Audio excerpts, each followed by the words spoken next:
আসসালামু আলাইকুম ওয়া রাহমাতুল্লাহি ওয়া বারাকাতুহু। আজ আমি আপনাদের সামনে মানবজাতির পিতা হযরত আদম আলাইহিস সালামের জীবনের একটি ছোট্ট অংশ তুলে ধরব। আল্লাহ সুবহানাহু ওয়া তাআলা এই সুন্দর পৃথিবী সৃষ্টি করেছেন এবং এর শ্রেষ্ঠ জীব হিসেবে মানুষকে তৈরি করেছেন। আর আমাদের এই মানবজাতির শুরু হয়েছিল হযরত আদম কে দিয়ে। ভাবুন তো, আল্লাহ তাআলা ফেরেশতাদের বললেন, আমি পৃথিবীতে একজন প্রতিনিধি সৃষ্টি করতে চাই। ফেরেশতারা কিছুটা দ্বিধা প্রকাশ করলেও আল্লাহর হুকুমে সবকিছু সম্ভব। এরপর আল্লাহ মাটি দিয়ে হযরত আদম এর সুন্দর দেহ তৈরি করলেন। শুধু তাই নয়, আল্লাহ নিজ রূহ থেকে তার মধ্যে ফু দিলেন। এ এক আশ্চর্য সৃষ্টি।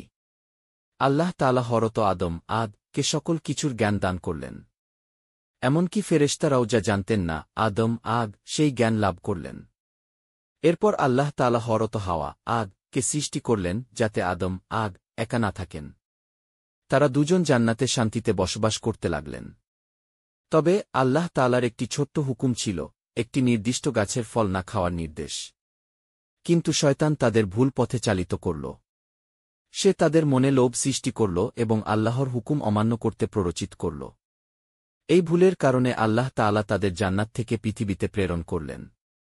এটা ছিল এক নতুন শুরু। পৃথিবীতে এসে তারা অনুতপ্ত হলেন, আল্লাহর কাছে ক্ষমা চাইলেন। আল্লাহ দয়াবান, তিনি তাদের তওবা কবুল করলেন। হযরত আদম পৃথিবীতে এসে চাষাবাদ করলেন, জীবন ধারণের জন্য চেষ্টা করলেন। এভাবেই মানবজাতির বংশ বিস্তার শুরু হল। হযরত আদম আমাদের শিখিয়েছেন কিভাবে আল্লাহর কাছে আত্মসমর্পণ করতে হয় এবং ভুল হলে কিভাবে ক্ষমা চাইতে হয়।